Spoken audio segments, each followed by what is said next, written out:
my name is Richard Cole, and I am 72 years old. I have never been what I would call religious. I've always believed that there was a God, and I believed that there was Jesus, but I've had doubts. I've been a doubter before, but I'm no longer that. And this happened to me in 2005, so that was 6 years ago. And so how it came about was that I was on my way to Monterey. I go up there every year for the historic car races. While I was stopped at the stoplight, I had a pain that started in my jaw, right in the mandibular area, went down my jawbone, down my carotid artery, and into my chest. And I said, "Oh, this is strange." My friend and his wife said, "What's wrong with you? You don't look very good. What's your symptoms?" I said, "Well, my hands feel a little sweaty and I feel a little clammy." I said, "I don't know what's going on." He says, "I'm going to take you to the hospital." I said, "Oh, I'll be okay. I'll go home and take an aspirin. This will be done with." He says, "No, we're going right now." So we went in, and they put me on a gurney because there was no room in the emergency room. My blood pressure was extremely high, and they gave me a couple of shots right away to try and get my blood pressure down. And then I went right into the x-ray room, and they gave me some x-rays, and came back in a little while, and Steve, the doctor, a friend of mine, says, "You have a serious problem." And I said, "Oh, really?" And he says, "Yes." He says, "You have an aneurysm, but what's worse, it's split, and I think you're bleeding internally." 5 o'clock the next morning, I was in the the ready room, rather, at Cottage Hospital. Anesthesiologist came in and says, "Well, I'm going to, give you a shot right now, and then you're going to go off to sleep." I said, "Okay." I said, "Is the doctor here yet?" "Yeah, he's here." So I asked to see him. I said, "Okay, what are you guys going to do to me?" And he says, "What we have to do is cool you down to a real low temperature, and when we do that, it'll be just like chopping a hole in Lake Michigan in the ice in the middle of the winter. Everything's going to stop. Your brain's going to stop, and your heart will stop." I said, "Well, I've never heard of that before, and I read a lot." And he says, "We usually don't tell our patients what we're going to do to them, or else they'd run down the hall dragging the IV behind them." They told me when I went in that I'd have about a 50-50 chance of making it. I found out later with that kind of operation where they take your heart out, you have a 10% chance of survivability. So the anesthesiologist put the IV in. I went off to sleep right away, and they start rolling me down the hall to the operating room. And then I realized that I was still conscious and I wasn't under yet. It was like I was for a little bit, but then I was awake again. And I saw them roll me into the operating room. And so I wanted to tell the doctors that, "Hey, you got to give me some more of whatever it was you gave me because I'm not out yet." But I couldn't speak. I didn't have any pain or anything like that. I just could not open my mouth and get the words out, even though I tried very hard to tell them that I was still conscious.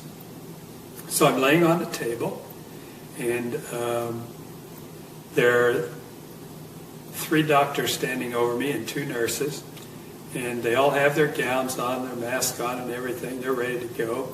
And I heard the doctor ask the nurse for the scalpel, and she got it, and she started to open me up from right here down to here. He did. Opened me up like that, and then they got an electric saw out and started cutting my breastbone open. And then I saw them go down and start to take my heart out, and then everything went black. But I was still conscious, but I couldn't see anything. And it was like a heavy black fog, and I'm just standing there looking around. I couldn't figure out what to do next or what was going to happen next. Right then, 2 beams of light came over my right shoulder. So I started to turn around and look over my shoulder to see where it was coming from. And then I heard a voice. And the voice was very authoritative, not loud, but he says, "Don't turn around." And I'm thinking, well, why not? And he says, "Don't turn around, because if you see my face, you'll have to stay here." And he says, "Now, that'll be okay if you stay here, but I have a job for you. And if you disobey me, I won't be happy." And he says, "You don't want to see me unhappy." So I said, "Yeah, well, okay. I better pay attention and do what he says." And then I said, "I know who you are." He said, "Oh, you do?" And I said, "Yeah." And I said, I've got a little problem. I've got a little pet peeve. I've got a little bone to pick with you." He says, "Well, what is it?" It wasn't mad or anything, just a normal speaking voice. And I said, "Well, I know that a new generation is born every 10 years. And I know that if you take the square root of 3 generations, it only goes back to about, I think it's about 589 years. And I said, I know that in the Bible it says that Adam and Eve have been on the earth about 6,000 years, something like that." And he starts laughing. I said, "Well, what's so funny?" He said, "Well, you are." I said, "Why?" He said, "Your math is wrong." And then I just start thinking. I said, "Where did I get those numbers? I must have been crazy." I couldn't believe that I said that, because I kind of prided myself on knowing math and science. And all during this conversation, I had a feeling of where he was, that he was walking back and forth behind me, that he was sitting in a white throne, just a plain chair, didn't have jewels or anything on it, but just a plain white chair. And I could just feel that, and I don't know why.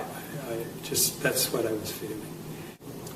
The next thing that happened is he said, "Do you have any more questions before you leave?" I said, I got to think about this. And I thought, I was thinking really hard, what am I going to ask God? Couldn't think of anything. I wanted to be really smart enough to ask him something very pertinent. And so I said, well, I'm going to have to revert to an old cliche. What's the meaning of life? And he starts laughing again. I said, what's so funny now? And he says, well, I don't know why, but a lot of people ask me that question. And it's really real simple. But I tell you what, when you come back, we'll sit down. You can ask me all the questions that you ever will have. I'll answer for you. So I said, okay. He says, okay, it's time for you to go back. And I turned around. I'm sorry, but he put his arms around me. He put his arms around me. And it was a feeling that I can't explain. It was unconditional love, but it was words. I can't tell you the words. And I'm sorry, but I always act like this because I can feel it again. So,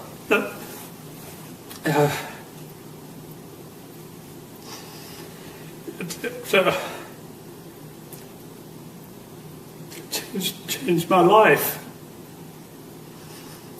And the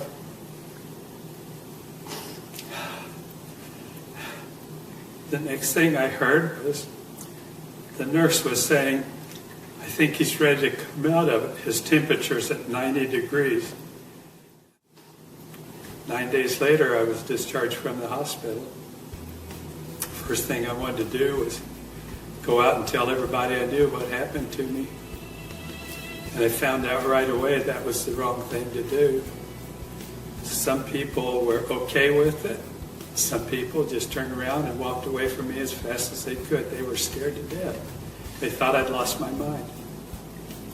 But I'll have to tell you that my life has changed completely. I'm no longer afraid of death.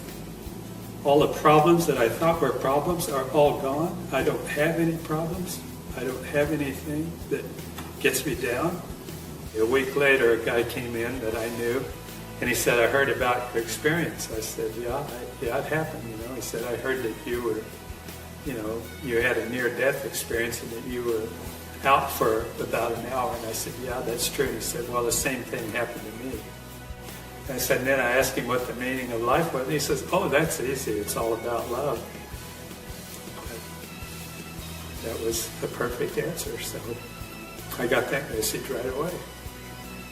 Now I study the Bible, and it's taken me a long time. I've been doing it for 6 years. I'm up to Matthew. I've translated every word from the original manuscripts into English. I was baptized recently. People ask me questions about that. Well, why are you getting baptized now? And I said, because it's the right time. I don't know what else to tell them. I don't believe that you have to be baptized to go to heaven, but I know one thing. I want to follow what Jesus did. He set an example. I want to, so I did.